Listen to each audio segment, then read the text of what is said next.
Last time on Shadow Piece, the story of the past ended and a key moment that shaped Tiersen into the Tyr we know now got revealed. Fighting in the Winter Solstice Festival tournament, still a mouthful, is just a step in his entire life plan. Hyrule towers above him as he can barely get on one knee. Now I know what father felt back then. A battle he knew he would lose, and yet I am enjoying this more than any combat before.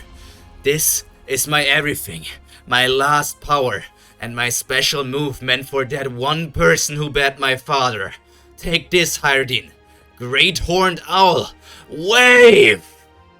Owls and hawks are natural enemies, and their battles can go either way. However, this one is still a fledgling owl. Tyr still has a lot to learn and he has not yet reached his peak. Massive flame shockwave shoots through the air. As the last thing that happened was Hyrule punching Tyr away, there is quite a distance between the two fighters. Every last bit of oxygen on the way gets sucked up by the flame, leading to more and more growth of this inferno.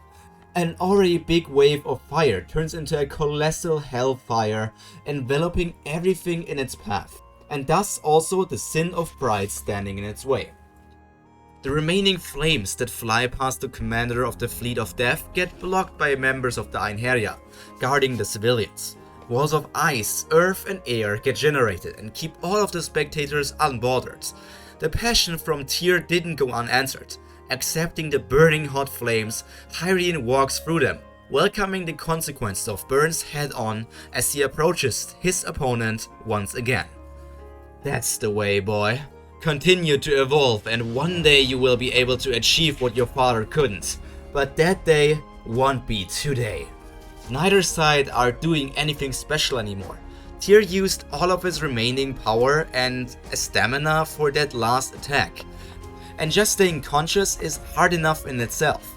Meanwhile, Hyrule is saving energy for the next fights, just letting the fire singe his skin away. And as soon as he stands in front of the son of the previous god of war, a single punch is enough to knock him out. With a smile on his face, Tyr lost for the first time since basically ever.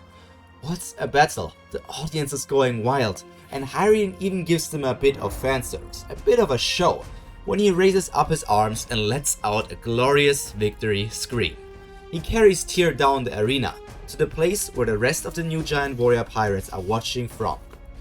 The first battle is over, and the winner is the pirate traveling all around the world to prove his might, the sin of pride, Hyrule! There is not much of a break between each round, so as soon as the arena is left empty from the fighters, the Einherjar member capable of controlling Earth recreates the perfect platform for the tournament. A convenient power for this tournament, but Moria himself knows that Earth manipulation is an incredibly powerful ability, and in the right hands it can lead to insane dangers. However, theoretical discussions on how strong certain devil fruits are can wait for some other time.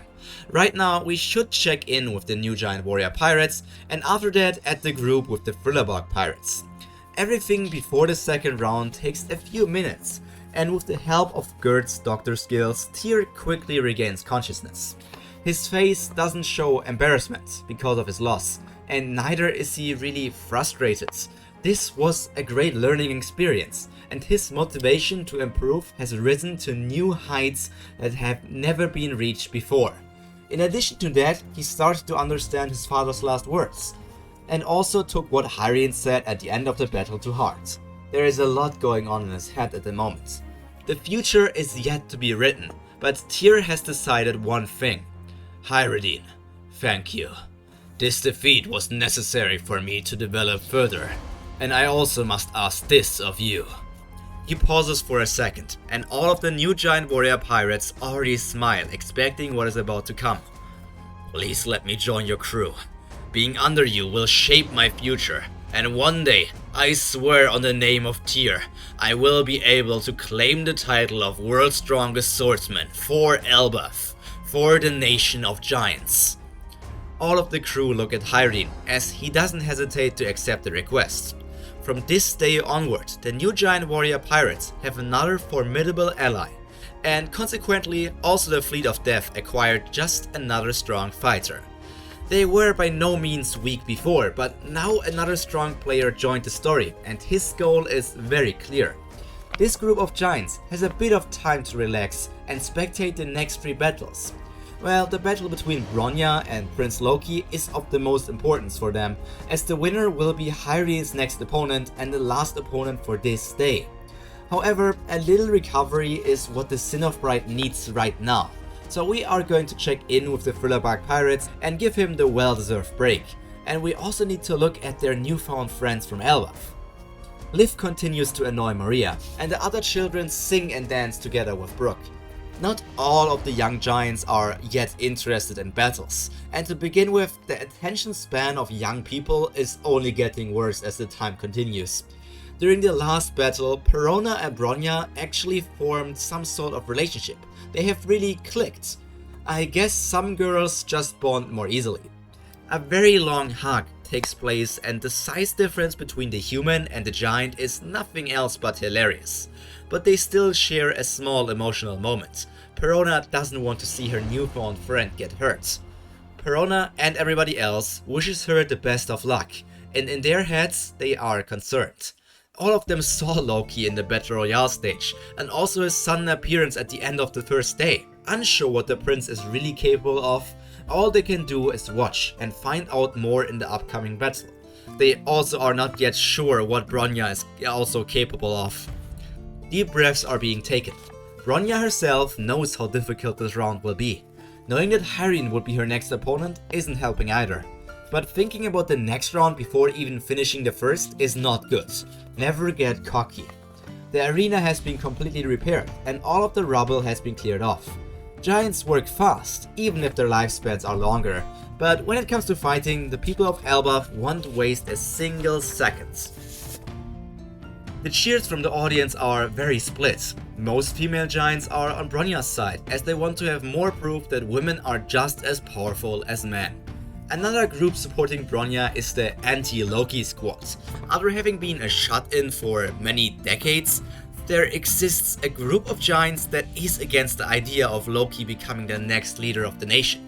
In general, the inherited throne is something that was a topic of debates in Elbaf for centuries already. That is also the reason why some factions see the captain of the Einherjar as the actual leader of the nation. If Odin wasn't strong, there might have already been a coup. Even with all these political issues, Loki still has his supporters. In other countries they would be called the royal supporters. In Elbaf they are just called the devout followers of Odin. After his performance in the Battle Royale stage, some of the doubts were lifted. However, some believe that Loki's opponents were just only weak younglings and this Battle Royale stage has proven nothing. Winning against Bronya might not even be enough to prove himself, as there are still old-fashioned warriors looking down on women.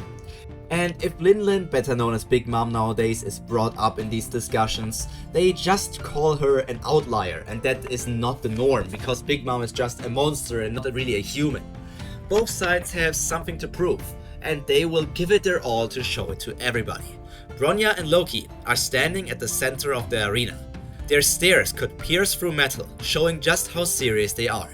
Just like for the first battle, Odin makes sure that both sides are ready and don't have anything on them that would be against the rules. While weapons of all kinds are allowed, dirty tactics like poison are strictly forbidden. As a proud warrior nation, Elbaf would never stand for such underhanded methods. It doesn't take long until both fighters are proven to be clean, and with one last handshake before the fight, everything is set in place. Fighting positions are being entered, and the battle is about to begin. But this is the end of today's episode of Shadow Piece. I hope you enjoyed the battle between, Hyrian and Tyr. It was quite long in my opinion. There was actually 4 chapters, 4 episodes, or maybe even 5. I am bad with counting. But now we are going to enter the second battle of the first round. The battle between Prince Loki and the woman who also has a title, but so far we only know that her name is Bronya. What is Bronya capable of? What is Loki capable of? All these questions will have to be answered in the next episode. But until then, all that's left to be said for me is stay happy, stay healthy, and most importantly, stay cultured. Pyro out. Bye!